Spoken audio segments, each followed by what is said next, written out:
Hello and welcome to episode 458 of Fergo and the Freak. I'm the bloke from Rugby League Project, Andrew Ferguson. You can find me on Twitter at AndrewRLP. Joining me as always is a somber LeagueFreak. You can find on Twitter at LeagueFreak. How are you going there, mate? Why am I somber?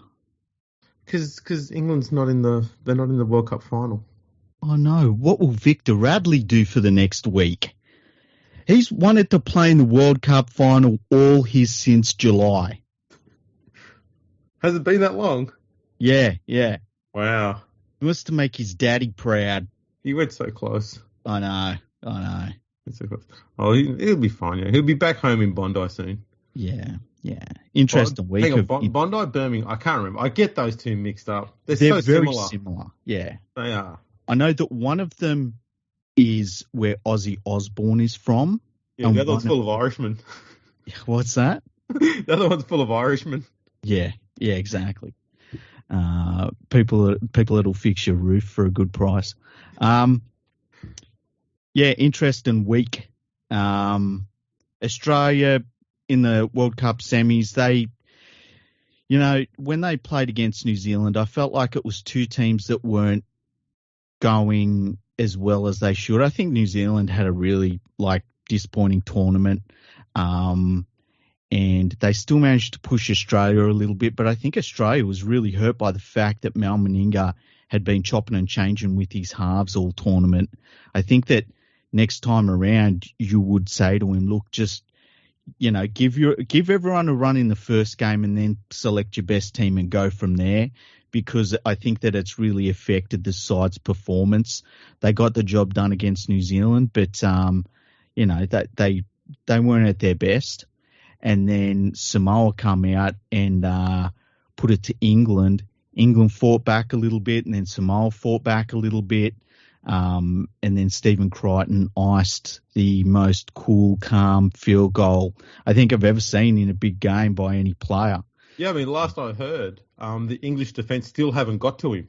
Yeah. It was a long way back from the line, when you think about it. He was, but, man, he had so much time and was so cool. Yeah. A few things. I think, and I'm fairly certain you'll probably argue with me on this one, I think if anything we've seen from the halves debacle, which you mentioned, that I'm kind of justified in saying that they should have went with Nicho Hynes in the squad, because then you could have had a set halves pairing for the games, and if you needed someone to back them up due to injury, Hynes is there. Otherwise, you can put him on the bench for one or two games as your utility back. I think that would have been much better for the side, cohesive-wise, than chopping and changing all the time, because I don't think we ever saw Australia properly click. Yeah, I agree. That's a very, very strong argument. That's what I do. Yeah, I like to make really weak arguments, flimsy ones. Look, it's a strong argument. I think the thing is, though, that it'd be hard to do that and leave DCE at home, because he's just got so much experience, He does. I think that's the thing. Yeah, that's something that they should definitely look at, though, in the future, I think. For me, too, I thought that the Kiwis were marginally the better team against Australia. Oh, really? Yeah. I don't know. Australia just looked, it's going to sound weird, a little bit underprepared for the game. It was almost like they were training to play against, like they were preparing to play against Wales again or something. I don't know. Yeah, look, I just think it comes down to the fact that their main playmakers just haven't had a great deal of game time at all together. Like when you think about how many games Cleary and Munster have played together in their entire lives, it's like 2.5 games or something like that. Yeah. And, it's not always been against quality opposition. I think that the thing Mal Meninga needs to do going forward is bite the bullet and say Nathan Cleary's the halfback going forward until such time as somebody better comes along. And that's it, because this chopping and changing stuff, I think it really has hurt. And just the uncertainty and all of that sort of stuff as well. So I think that hurt the Australian team. And look, when Cleary would step in and take over fully, Australia looked pretty damn good. But he hasn't really had that chance to establish himself, unfortunately. And Munster's the sort of player that really plays well off of any halfback that's a good organiser. So yeah, that's what I think about Australia. They go into the finalist favourites, obviously. Yeah. But I think we could be performing better. And I also think another thing is, you know, being unable to play games because of COVID for so long, that has an effect as well.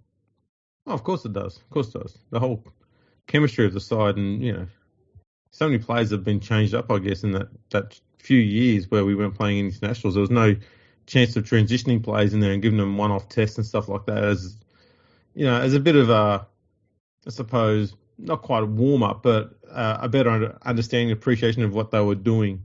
You had to sort of had to all cram that into a few weeks. Yeah. I think that also hurt Tonga as well at the end of the day. Yeah, Tonga were flat. They never looked like they were comfortable or set. No, and they looked unfit. I was going to say, I've got a question for you, though, about England's performance against Samoa. I'm about to get interrupted here. Do you think that first try that England scored was off a forward pass? Oh, the forward passes through the entire World Cup have been outrageous. Yeah, but that one from Williams, the offload there. Yeah. He was falling forward, and he even on the angle, which is head on. Yeah.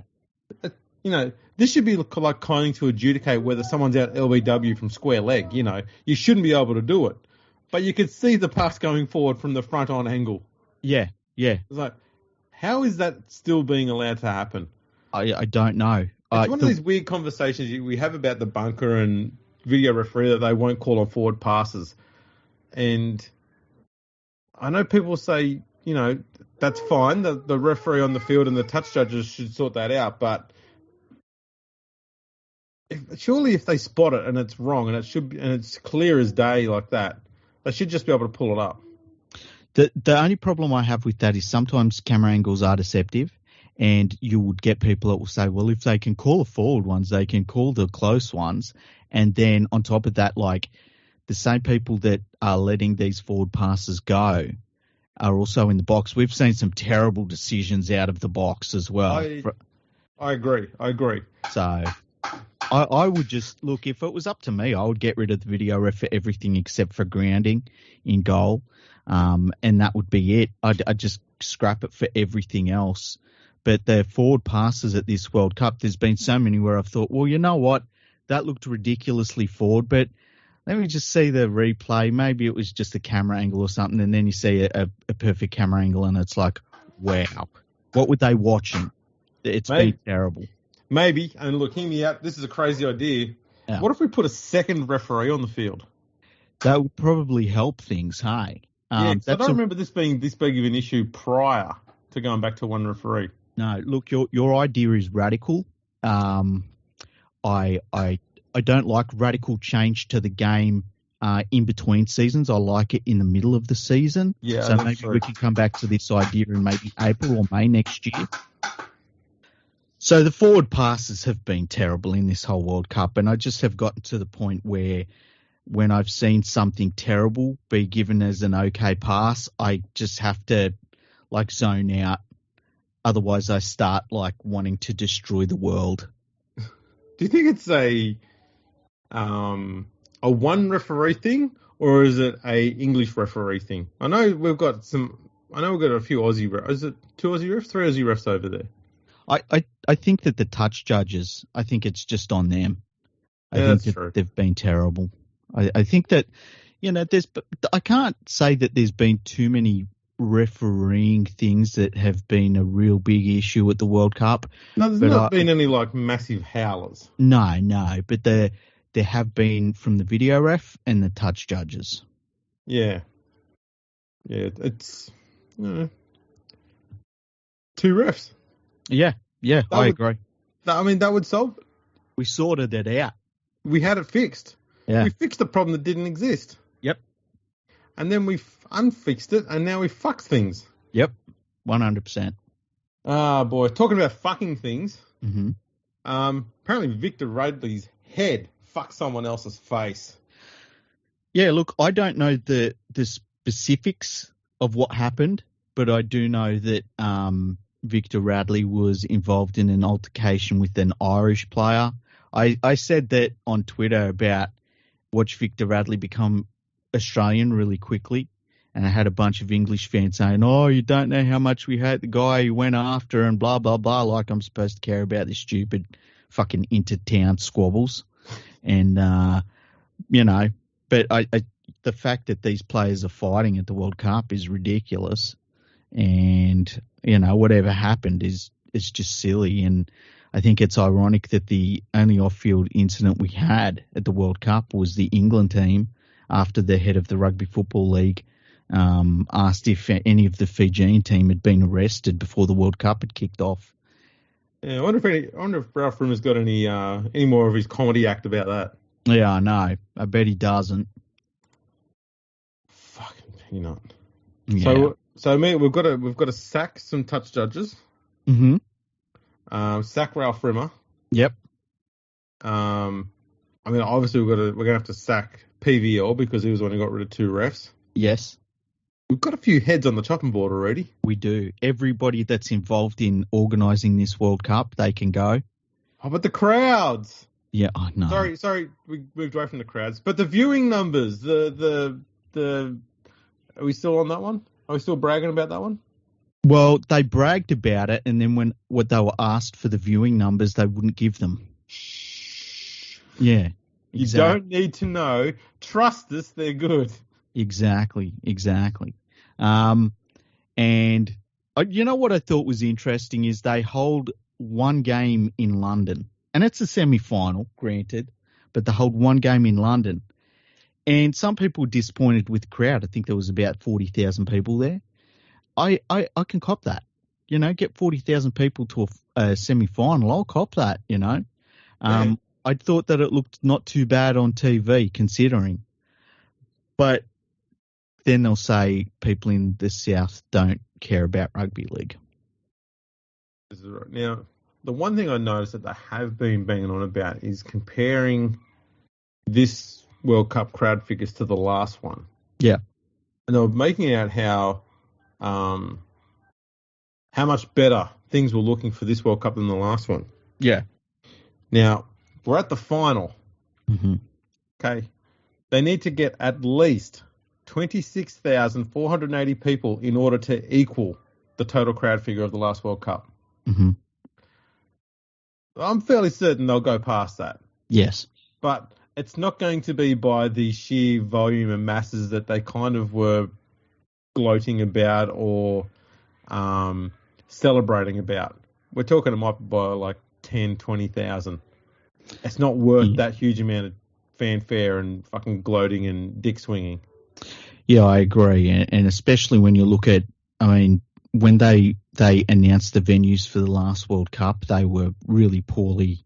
I've said this before. I was ready to go to a bunch of World Cup games last time around, and then they announced the draw and where everyone would be playing, and I couldn't afford it because Australia is a giant country, and you have to fly around it.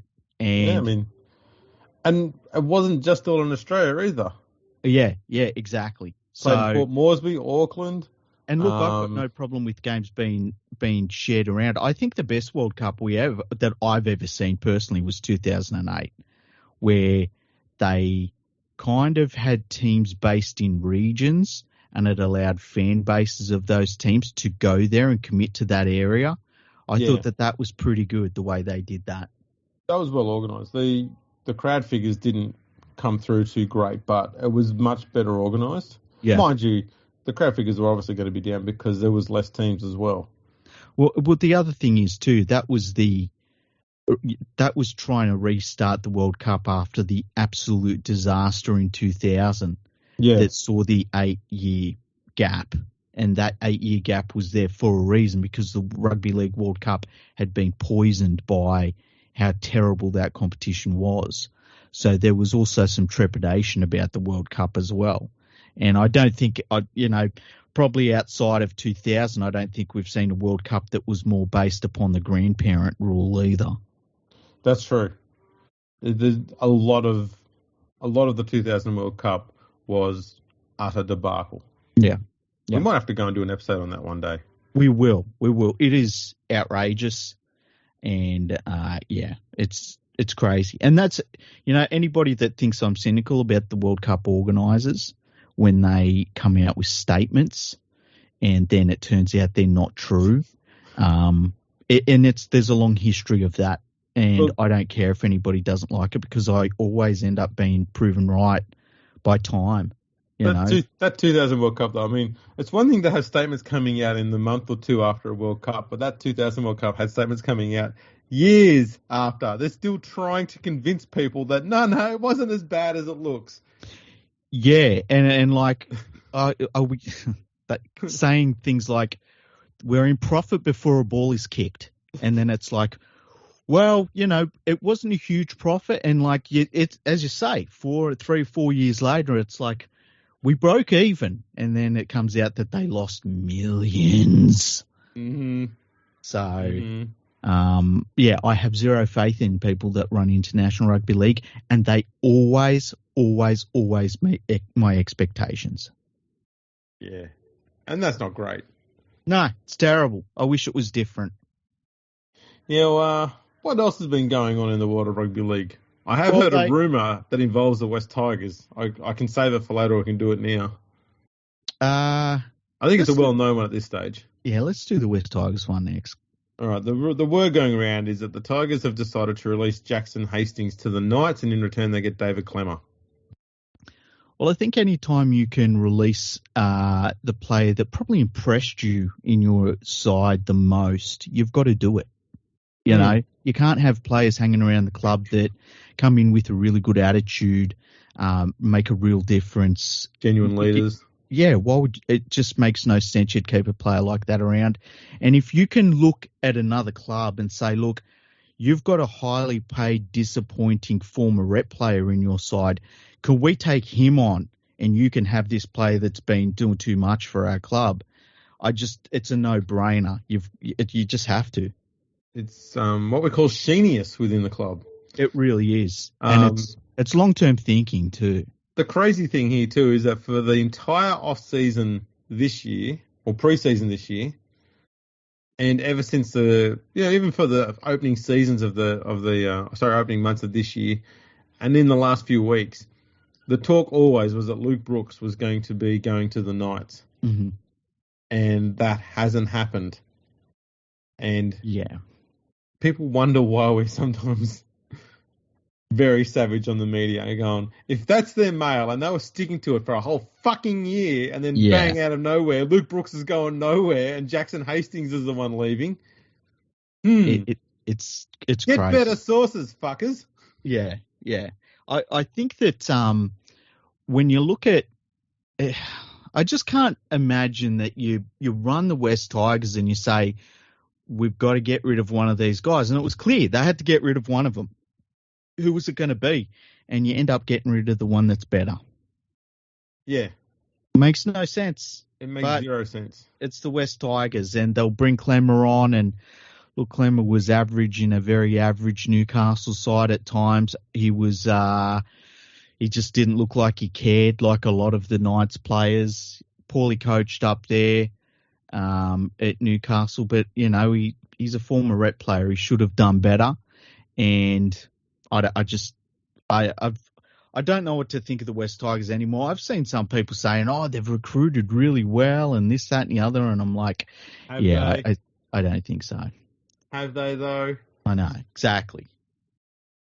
I've not seen anything there that suggests that they're moving anywhere remotely in the right direction for next year. And the thing is, there's quotes from Tim Sheen saying that, you won't recognise this team next year, and I'm going, Yeah, I bet we fucking do. Yeah, you went through this year saying new era, and geez, it felt a lot similar to a lot of previous ones.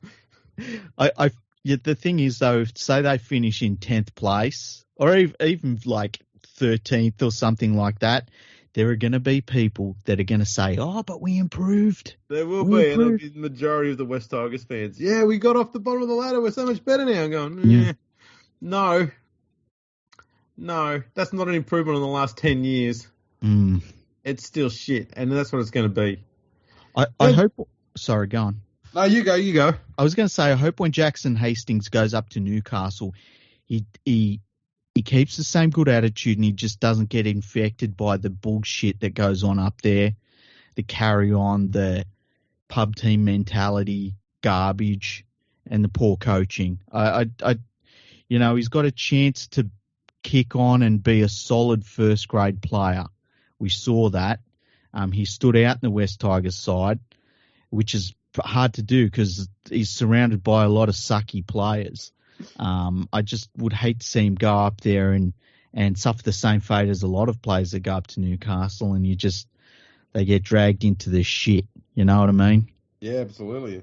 I actually thought that if I could see him go to any club and make them better, I would have liked to have seen him go to the Titans. I would have liked to have seen him go to the Dolphins, hey? Yeah. I just think... Mate, they've got Milford. What are you on about? Oh, man. Anthony Milford has been diabolical for Samoa at the World Cup.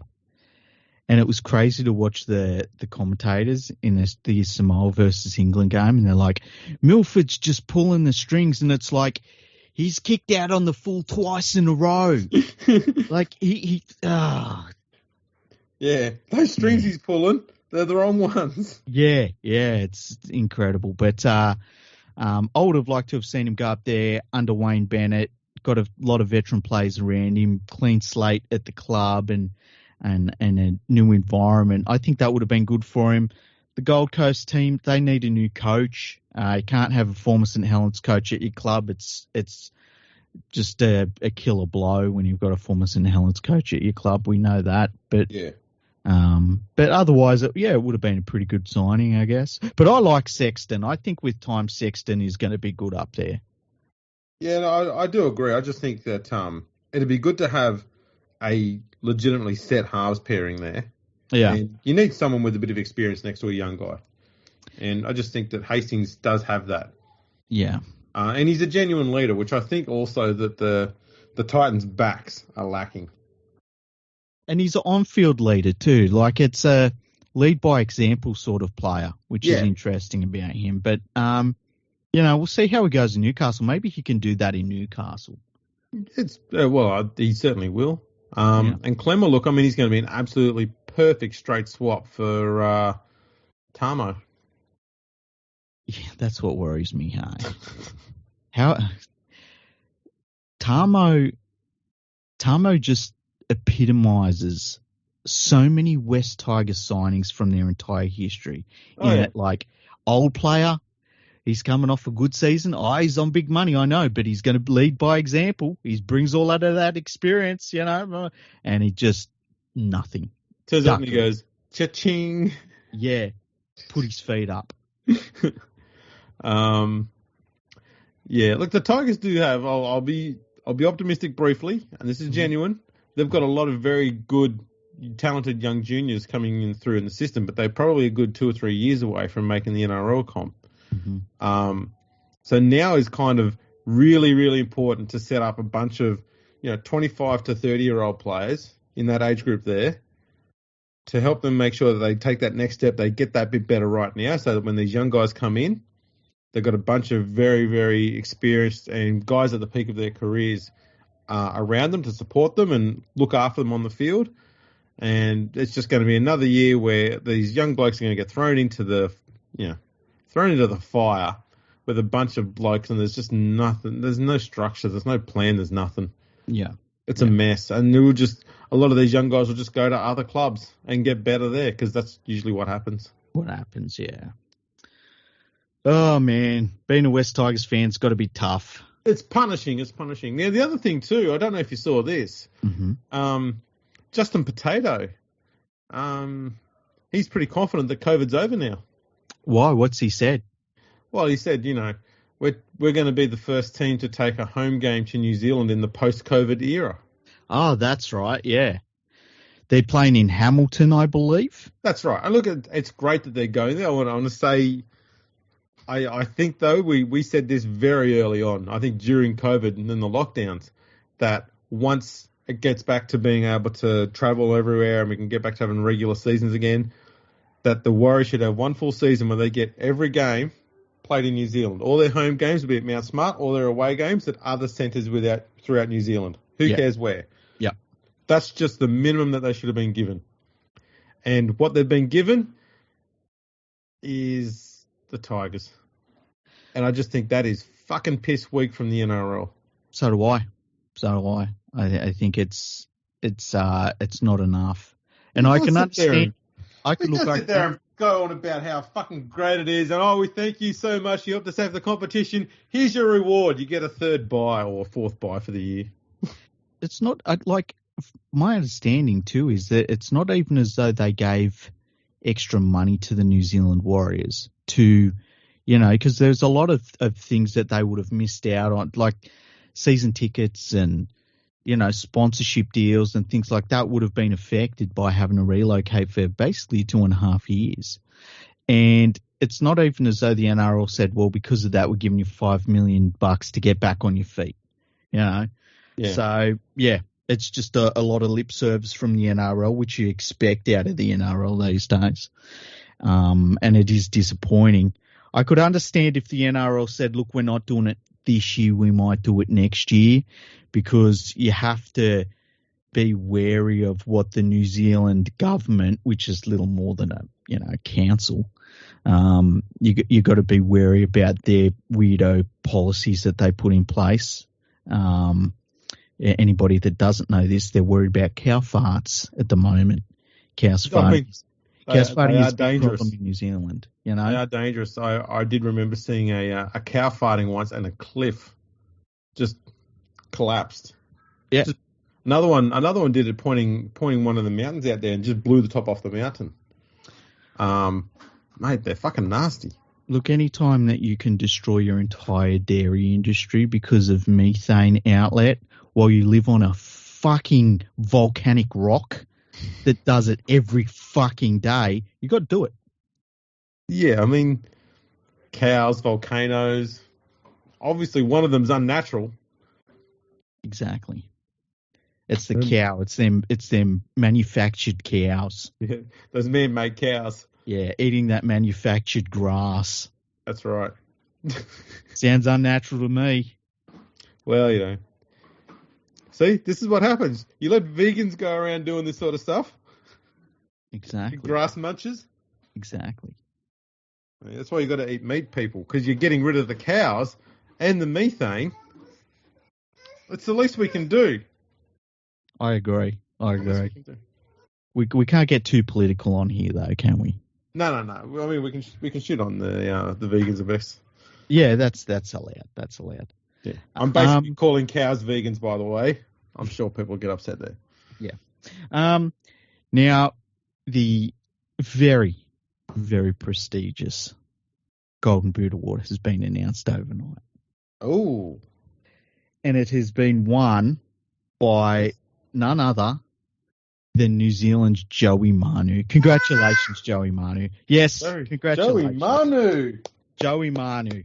Celebration. Fantastic.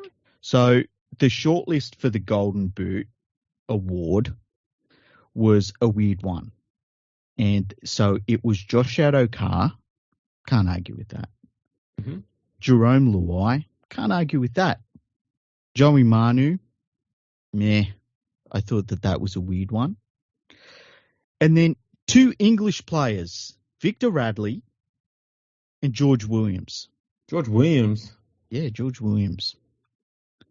And they gave it to Manu, right? Yeah. Now, I watched all but one game, I think it was. And I can tell you that New Zealand underperformed and Joey Manu just didn't stand out at all in that team. I remember thinking he was going to come into this World Cup and tear it up, and he just didn't. So for him to get the award is weird. I thought it should have been either Luai or Kikau. I think that in this entire World Cup, Kikau has been an absolute monster in every single game that he played. And Luai, he was pretty good in the first game until England started running away with it, and then there wasn't much he could do. Yeah. And every game since, he has been very good. He's the reason why Samoa is where they are in the final, you know. So I would have given it to one of those two players. I'm kind of with you on Luai. I must admit, and I think we've probably got the impression over the last year or two that while I don't deny that Luai is a good player, I've often been questionable about his ability to pull out the good plays when needed, Mm-hmm. And whether his skill set was broad enough to compete at a higher level. Yep. And what I've seen in this World Cup, he's finally delivered on all of that. The timing that he's used, the patience he's used, the selflessness he's employed in plays, his understanding of what his team needs and when they need it from him. Mm-hmm. He has been superb. Yeah, and he's done it in the side that sometimes the play will break down and he still makes something of it, or he makes the right decision. I think he still needs to add a short kicking game. If he can do that, he'll be really, really dangerous. But they're definitely having their extra playmaking duties that you don't normally see him have at the Penrith Panthers. It has helped his game, and you can see he's got that ability there. And look, I've been one person that said like he might be one of the players you'll look at in the Panthers side where they could improve upon having a more skilled 5'8" there. I think that this World Cup has shown that he can be that player. Maybe it's just a development thing. The thing you forget about the Panthers halves, they're still so young, you know. They're still learning the game. And this opportunity for him to run the team from the get-go, it's a big learning opportunity for him. He's I don't know, man. Just sometimes when you see a play breakdown in the NRL level, he would get involved in that sort of more panicked play. He'd push a pass, he'd do something silly. That's just that one little thing that always worried me about him. He'd contribute further to that panicked play. Mm-hmm. But this World Cup, he hasn't. He's been the calm hand that settled things down, looked where the opportunities were, and exploited those opportunities to great effect. And he was absolutely stunning. His performance against England in that semi-final, unbelievable. Yeah, and as I said, that they wouldn't be there without him. Milford as his halves partner has been abysmal at this World Cup. I can't believe they keep picking him. And I think looking at that was the reason why a lot of people thought Samoa are not much of a chance here. Mm-hmm. I know I was very doubtful as to how far they go because of their halves pairing. Yeah. I knew that Luai would perform well if he had a good halves partner. I didn't expect that he would be the good halves partner that he needed. Yeah, he's just taken everything over. He really has, and he had to. Yeah, he really did. He really, really did. So I would have picked between him and Kikau. I think that and look, if you throw Adokar in because, you know, he scored 100 million tries as well, I can't argue with that either. I think they've been the three outstanding players at the tournament overall for me. I was surprised that Dominic Young wasn't put forward either. I think he's probably been one of England's better players. I'd say he's been better than George Williams. Oh, 100%. 100%. Look, they named a team of the tournament. Mm-hmm. He wasn't in it. So the wingers that they selected were Adokar and To'o. His last game was very good, but he's been a bit quiet outside of that. Yeah. I don't think Samoa, though, knows how to utilise him. And it's not because they're not smart. It's more the fact that he's a battering ram in a team full of battering rams. Yeah, and they're poorly coached. Really, really poorly coached as well. So you've got to add that to the equation. The team that they selected for the tournament looks like whoever selected it was just, they said, well, this Samoan team, they must be outrageously good to beat England. So let's just pick a lot of their players, because they picked like Crichton, they picked in the centres. Crichton, I think, has been very quiet in this World Cup. I know he was good in the last game. I know he kicked a field goal. I've watched the entire World Cup. He's been very quiet in this World Cup. Laffey, another player, fantastic in the last game. Played what maybe the game of his life in the last game. But they picked him as the best centre in the World Cup. Junior Paulo, they picked him up front. But don't know why. He's been pretty quiet in this World Cup. Luai they selected, you get that. Manu at fullback. I think Tedesco's been way better than that.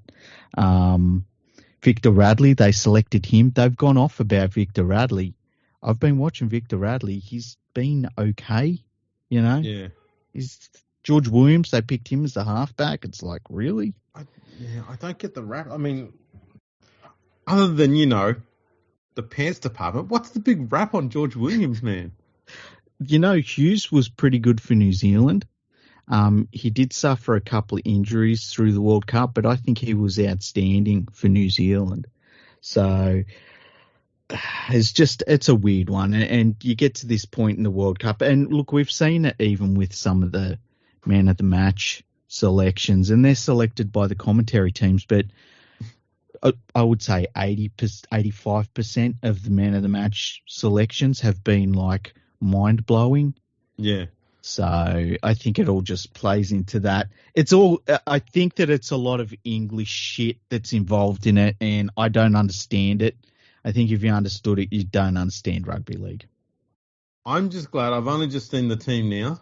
Mm-hmm. I'm just glad that Edwin Apape is the hooker. Yeah, he deserved that.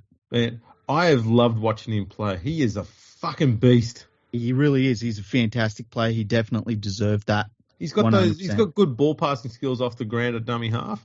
And then when he does run, he's running like a prop, man. They can't fucking bring him down. It takes 2 or 3 to get him down. He's just got that immense leg drive on him. Yeah. He's phenomenal. Yeah. I legit think that I wouldn't be surprised if an NRL team is at least asking around about him. They should. He's got enough of a skill set for them to build upon, even if it's as a backup hooker in the NRL side. He'd probably walk into a few clubs.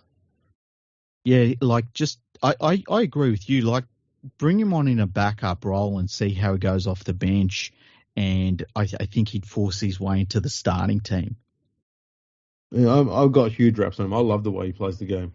George Burgess is the other starting front rower. I didn't get that. George or Tom? Oh, Tom, I mean George. Yeah. They look the same, hey? I don't know what it is. It's uncanny. It's really weird. It's like they're twins.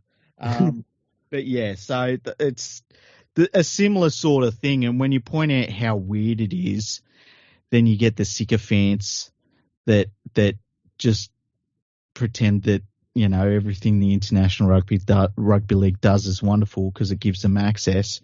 They'll all be like, oh, and it's like, no, you can't justify this silly shit. Yeah, it's a bit weird. Mm-hmm. The fact that they named it all before the last game too, like, what the fuck is that about? To me, that's the impressive part. Mm. Yeah. What happens if all of the people who are playing in the final have absolute fucking stinkers or get sent off? How much are you going to be laughing at it now?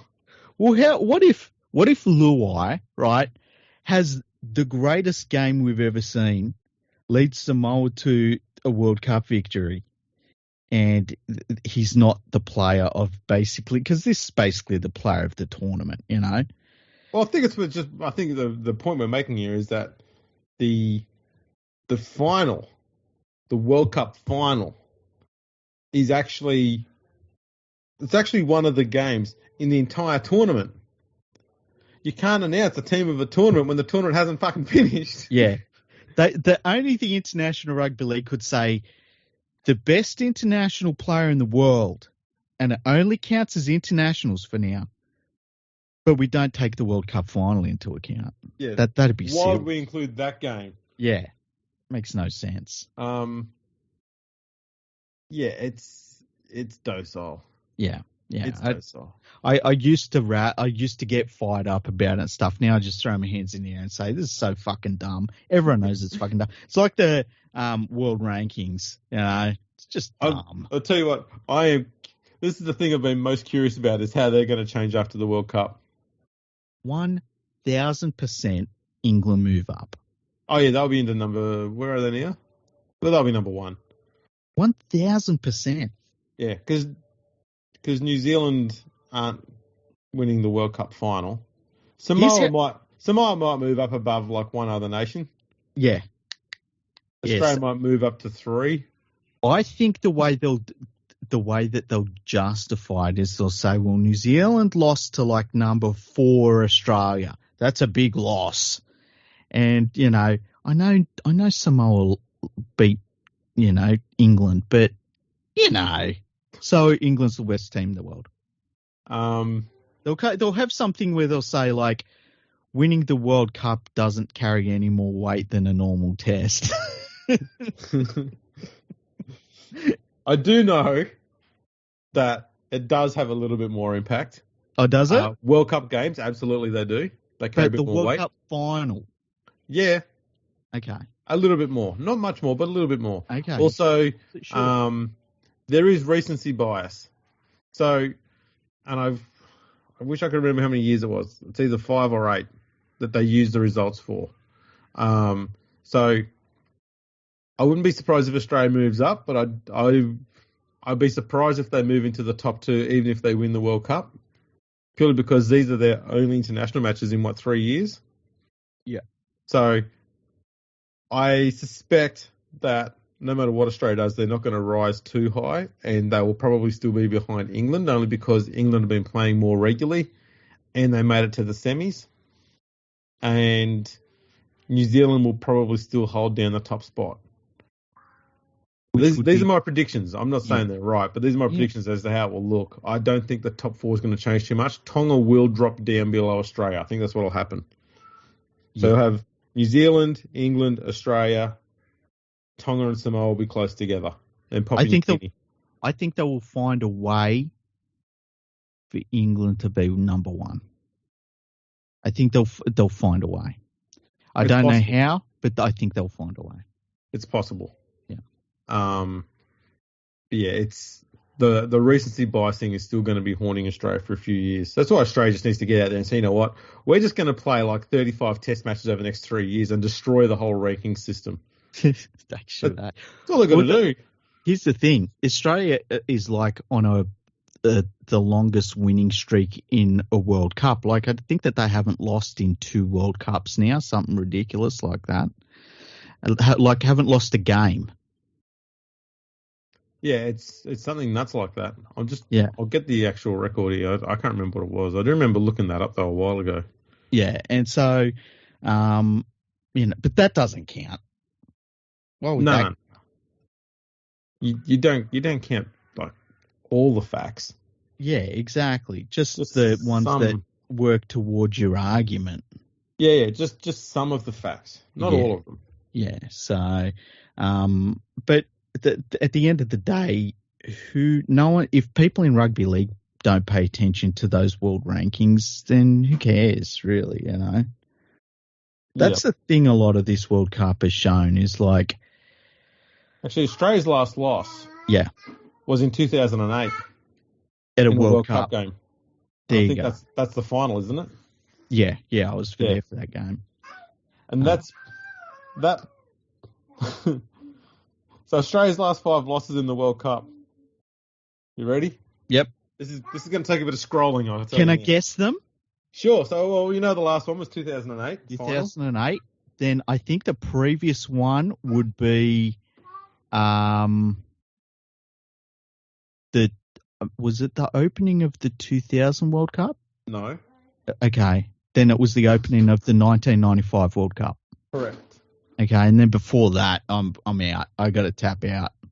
1988 against Great Britain, 26-12. Yeah. And then 1985 against New Zealand, lost 18-0. Mm-hmm.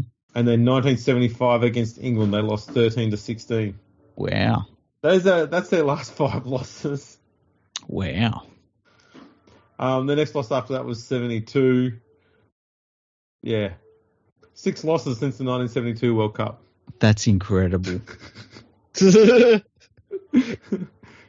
Let's just get that over how many games. There's 2 draws, 6 losses, and 66 wins. Wow, that's incredible.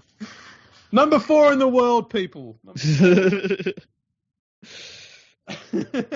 Man, that's amazing. Ridiculous. Yeah. So I don't suspect there'll be too many huge changes to the world rankings this year. Next year we will see changes so long as Australia keeps playing internationals moving forward. They don't have to play many, but so long as they keep playing internationals over the next 2 or 3 years, you will see Australia fly back up the top of that list. Well, it won't matter if England's playing test matches against France and winning them. The fact that Australia has made a World Cup final, and if they do win it, that's going to give them, more points on that ranking system, and they'll just fly up that ladder very easily over the next 1 or 2 years. They'll be back at number 1 very soon. All they've got to do is just keep playing internationals.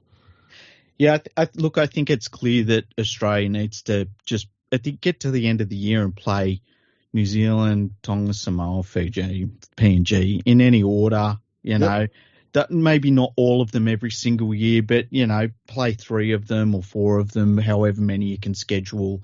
I'd play 2 of the smaller islands, and then play a test against New Zealand at the end of the year, and then the following year play another 2 of the smaller islands, different ones, and then another test against New Zealand at the end of the year. Do something like that. You're playing 3 tests, which isn't huge, and they don't have to be all end of the year, but that would probably be better for team cohesion and everything. But that would be a way to do it, which is having minimal impact, but you're getting more international footy for those smaller islands, they're playing more now, but they would definitely be open to playing a lot more of those games. Yeah, and I think that another thing is that the next World Cup needs to be at most 10 teams. At most. 2 groups of 5, you play everyone once, the top 2 go through to the final or something like that, or the top 4, 2 from each group go through the semis, because this has been a long drawn-out World Cup to have. I think we've now had a grand total of 5 decent games of football. And when I say decent games of football, I mean, who's going to win this game? Yeah. The rest of them were blowouts. I don't think it does anything for the international game. I don't think it does anything for the teams that get absolutely destroyed. And it doesn't do anything for the teams that do the destroying either. No, it's a stupid structure they've got, though, with this pools layout. Like, they set out the pools so that you've got Tier 1 nations, Tier 2, Tier 3, Tier 4, and on. This is what you get when you do that. Yeah. Is you're basically just guaranteeing that the top side, the Tier 1 nation in each group goes through, because you're just giving them weak opponents. You're not helping anyone. You're making the whole thing predictable. It's just the Super League, but at an international level. Yeah. Well, it's stupid. Imagine if the next World Cup, we could say, you know what? To get out of the group stage, Australia has to play Samoa, Tonga, PNG, and say Lebanon, and that would be, that it'd be like, man, they got some games to play. And then England have to take on New Zealand, Tonga, whoever. Let's have more quality games. Let's put on a show. I don't subscribe to this idea of the way to get people into rugby league is to trick them to see the sport. No one's ever turned on their TV and said, "Oh, I've been tricked into watching a contest." You guys, you got me again. You got me. You know what? This 100-0 thrashing, I got tricked into watching this, but I've decided I'm going to watch this sport again. I'm going to go for Wigan. This was riveting. That's a dumb way to look at it. I've had a thought. I've had a few thoughts about how to structure the World Cup, and obviously I've aired most of them on the podcast. Yeah. But I've had a bit of a thought over the last week and a half. I reckon I've come up with a good idea. Okay. It's not going to ensure that you get the 2 best teams in the final, though. That's the only problem. Okay. But you have 2 groups, Northern Hemisphere, Southern Hemisphere. And you don't break them up into pools other than the fact there's 2 groups. You put 6 teams in each group. Mm-hmm. And they play each team in their own group once. All right? So you're going to get all the Pacific Islands teams playing against each other once. All the Northern Hemisphere teams playing against each other once. The top 2 teams play in the final. I hate that idea. You hate it? I absolutely hate it. You're going to get more quality games, though. You are in the Southern Hemisphere group. Exactly right. We carry the game. Let's make that noticeable on the world stage. But you know what? Here's the thing. I'm sick of the Northern Hemisphere, and it's the European teams. I'm sick of the European teams getting just this armchair ride. I'm sick of it. I'm over it. Well, they're not really going to get one. Only one of them gets to the final. Yeah, but they still get that to carry on like they're at the World Cup. And well, we can make it the top 4 teams, so they can't actually get to the final. Can I just say, I said something really outrageous this week. Remember the other week how I said something outrageous where I said, you know what, I think that all of Asia and all of Africa should at least both get a qualifying, straight qualification through. It was very controversial, saying that most of the human population should get a chance to qualify for the Rugby League World Cup. How was that controversial? Well, it was just terribly controversial. Why would somebody want most of the human population to have a chance to play in the World Cup? It was just a terrible, horrible thing. I know that because I was told that many times by people on Twitter. Seriously? Did you not see it? No. Oh, man. People shat on you for suggesting that we should be opening this up to the entire world. A small group of people hammered me for it. The fuck? Hammered me. We've had rugby league being played in just specific Asia for quite a while now. Philippines, Thailand, Japan has been around for ages. India's just starting to play the game there as well. They're just the ones that are more prominent at the moment. There's plenty of others still playing rugby league there. You know how there's a group of international rugby league weirdos, right? And when push comes to shove, they're really just about themselves. They pretend that they're all about international rugby league and growing international rugby league. And they're the first people to say, oh, you just care about state of origin in the NRL, right? But when push comes to shove, it's really about themselves, okay? Well, when I made the outrageous suggestion that there are too many teams from Europe at the World Cup and that you look at the performances of the European teams, and if we're going to have blowouts, let's maybe give a couple of those European slots, one to Africa and one to Asia, so they have direct qualification. I was told that they don't play rugby league in Africa or Asia, okay, that this would just lead to blowouts, that I'm just being ignorant, that there's so much being done in Europe. Hang on. I've got to say, how is it ignorant to be opening your mind up to more? Surely ignorant means you're closing things down more. Yeah, I don't know. I was told that the money in Europe is more important than the money in Africa or Asia, that people in Africa and Asia don't care about rugby league whatsoever. You know what this sounds like? That you need to fish where the fish are. Like, I can keep going on. I was told all of these things, and not by a huge group of people. It's by some people, You know what these people sound like? Mm-hmm. Racists. Well, you know what? I said that. I might have said that because at some point it's just like it just makes no sense. And it's like 6.5 billion people I'm letting into the World Cup qualification process here, man. They didn't want it whatsoever. That is absolute nuts. Yeah, crazy. We are legitimately trying to grow the game globally. Why not use the World Cup for that example? It's not like they're talking about blowout scores. How many 90s were racked up in this World Cup against regularly competing teams? Yes. I can't even play devil's advocate with their arguments. They're so fucking stupid. Like it was Johnny. He mentioned me in the tweet saying like I thought there were no players. Like he said after hearing people tell LeagueFreak for like a week that there were no Asian rugby league players, St. Helens signed this guy. and I was like, so it went off, but it went off in a good way where people were like, oh, I've been to Asia and watched rugby league teams play and we did a tour of Asia and all this sort of stuff. It was really cool to see this whole thread like just going off, and I got to see all of these cool stories from people that had experience with Asian rugby league. I think there was a little bit with African rugby league as well, and it was just really cool to see. And it was like, so it was a nice sort of end to that whole thing. But yeah, I had people saying to me like all sorts of crazy things about and as you said, it's like, I want to bring get more people involved in the World Cup. And there were people that were really angry about that. And it wasn't many people, but they were really angry. And I agree. I think that there was some racial thing involved, which is just really strange. I didn't get it. Anyway. It's racist in a backwards way. So it's not racist because they hate Asians or they hate Africans. It's racist because they don't want their chances of their team losing being increased by having other people there. So they want to try and keep the pool as small as possible so as to keep their chances of winning as high as possible. Yeah, it was like, very strange. It's backwards racism. It's still racism, but it's backwards. And then, so after, like in Tonga and Samoa, we know where they're at in rugby league. And then Samoa beats England.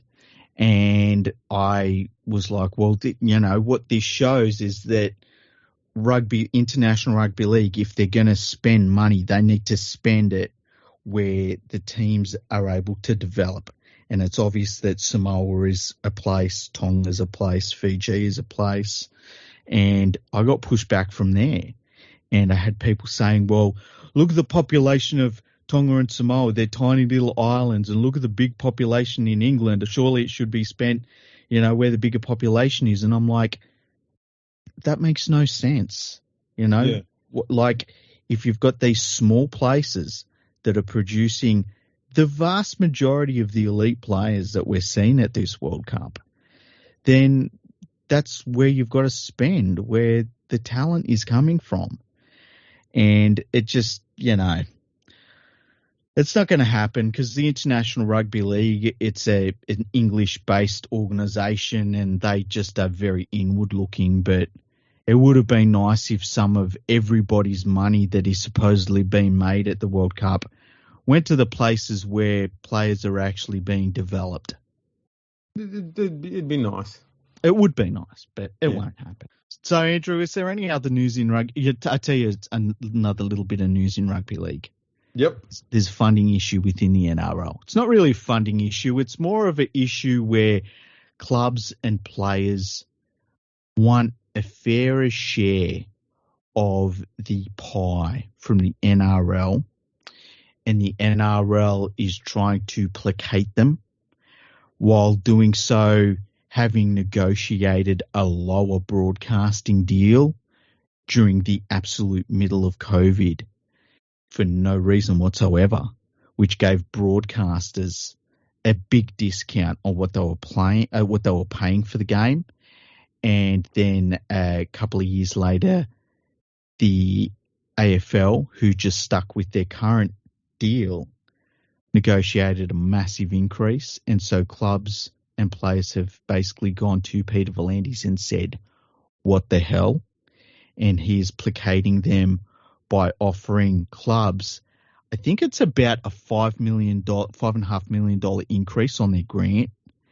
And then there'll probably be a larger portion of the game's income going to NRL players and the salary cap. And that is all happening right now. Now, clubs have been very bullish in what they've been talking about. And in fact, the head of the Panthers Club come out this week and said, you know what, with what we have in place in rugby league, we can replace Peter V'landys and Andrew Abdo. We can replace those guys and put somebody else in charge, and the game won't miss a beat. And which was, and is true. But you don't normally hear the clubs talking like that. So it's a very interesting position that everyone's in right now. The fact that next year's salary cap is not put in place yet is ridiculous. Yes. We should know the salary cap at least 2 years out all the time, unless there's some giant increase that comes in from a new broadcasting deal. And in that case, everything goes up by a percentage. That we don't have the salary cap in place for next year is outrageous. It's not just outrageous. It's woeful administration. Mm-hmm. And fucking absurd. Like, Yeah. I know Phil Gould was apparently, let's go with court, criticising the NRL about this. And as much as we've both been rather large Phil Gould critics, he's absolutely spot on. Because, I mean, how are clubs supposed to organise their rosters for the upcoming season if they don't know how much money they've got to spend on it? Yeah. It makes no sense. Especially if they may have been given an inclination that, the salary cap's going up and going, okay, we can talk about giving players pay increases then to keep them. Like there was a story that came out just the other day I saw that Matthew Lodge is now to accept a deal on match payments because they don't know how much the salary cap's going to be. Yeah. It's Matthew Lodge, who cares? But still, it's going to be a case where a lot of clubs are going to be doing that. Yeah, it's a symptom of what's going on. And what is Andrew Abdo doing? Like isn't that his job? If he's the CEO, isn't that his job to have things like this buttoned down? Well, that's what I would have thought, yeah. Yeah, and if he's not doing his job, get rid of him because he's just a waste of time and money and space, which we knew that anyway. Yeah. He's been nothing but a pot plant the whole time. Oh, he's just a talker. Yeah. And when he talks, he doesn't actually say anything anyway.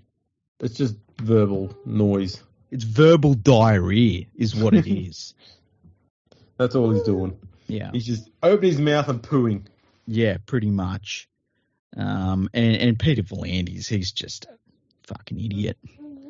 Yeah, mind you, he's been pretty happy at the moment because he's got all his horsey races out of the way. Yeah. They have one called the Golden Eagle. Golden Eagle. He just made up trophies and called them dumb things. Name one after a mountain. Name one after an animal that isn't a horse. Yeah. What other weird shit's he doing? It's all gold, by the way. It's all got to be gold. Well, no one's going to guess if there was any editing done to this episode. There was just a one or two spots. You'll never pick it out, but that's how masterful you are at the editing side of things. Yeah, I try. It's funny, the days of me being like, oh, this edit mark here is really smooth, and we only put edits in if it's like something like gets in the way of the recording, like, I don't know, we're disturbed or something. Well, someone's got to go to the toilet, or there's a delivery at the door or some shit. Yeah, but that now I kind of, part of me is like, I'm going to put in as hard of an edit as I can here, so it's just really jarring. Yeah. So if you hear those edit points and you're like, what the hell happened? Just know I'm secretly laughing inside. Yeah. It's almost done to let you know too, because you'll hear it. You'll hear something on my end of the microphone. So you know it's at my end that the problem's coming out. So it's kind of a reminder that if you don't like the edits, it's almost entirely my fault. Well, but, you've had a morning. It's been lengthy. Yeah. It's been a good 15-minute chat about rugby league. Yeah, I'm actually curious as to how long this episode actually is. I know, so am I. Yeah. And, how good the editing will be. Actually, that's now the reason why I listen to the podcast, is not because of the content. I want to hear these edit points. Because they are. Some of them are just fucking spot on. Otherwise, you just go, ooh. Yeah, sometimes they're pretty rough. But, it'll be interesting. It reminds me of some of the episodes that we've had to not, publish, and when I've started editing those, and it'll be like a 2-hour recording, and I've got 15 minutes of something to work with, and I'm like, this isn't working. But this one will be fine. I know this one will be fine. It'll be good. We've got some content in there. Yeah, it's been good. But we will be getting things better soon. Yeah, and leading up to the Rugby League World Cup final too. So we've got the final to review for our next episode. And then I guess we'll do the King of Rugby League Awards. How about that? That we will make sure we get absolutely perfect. We might do that as a nighttime one, hey? I think we have to, yeah. Yeah. And you'll have to have a little bit of alcohol. I can do that. Yeah. I can do that. Yeah. I think that's the plan. Okay. All right, we'll do that. We should try and make some sort of massive event out of it too and get some people on. Yeah, we could get some guests on. Yeah, I think that might be a plan. We'll work on that. Okay.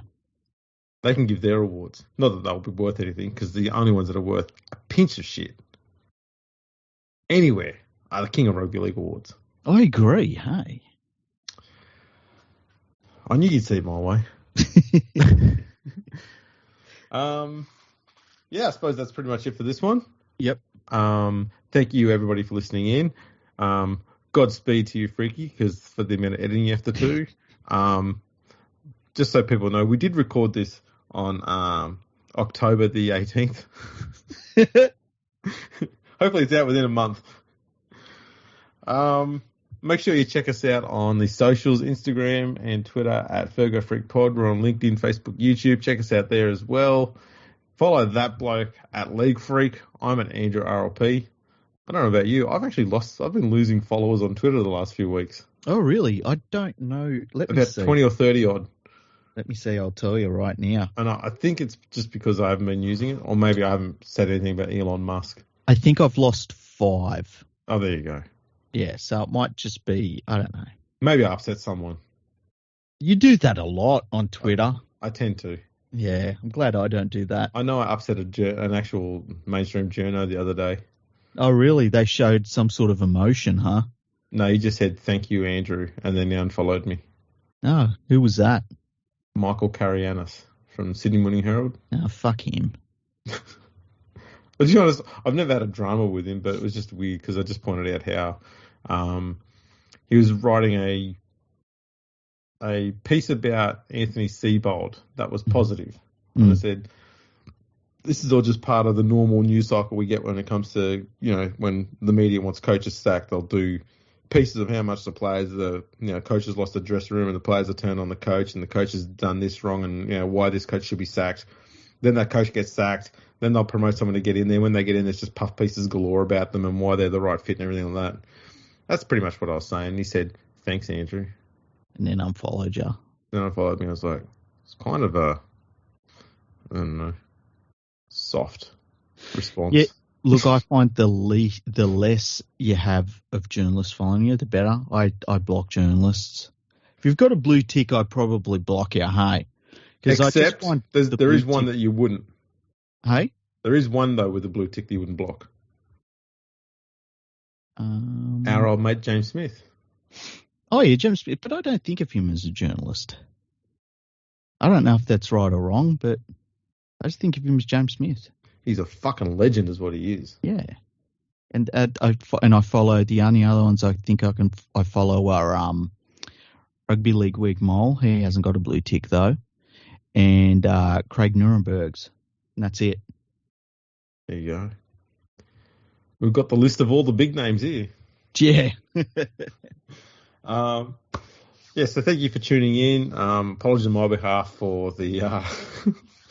this is mostly to Freaky, not to you people listening. Don't worry about it. Apologies for all the dramas that are going on. Don't worry about it. You know what it's like. People on Twitter think I'm really fucking angry. You know I'm the opposite. That's very true. If anything, it's actually the other way around with us. Yeah. But you've got a reason to be angry. I've heard it all. Yeah, that's true. I try and get it all out before we start recording. And then you start raising shit about West Tigers and off we go again. Thanks for tuning in, everyone. We will be doing a preview of the World Cup final. And we've got plenty of stuff coming up in the off season as well. So don't go away because we're not. And we'll catch you all next time.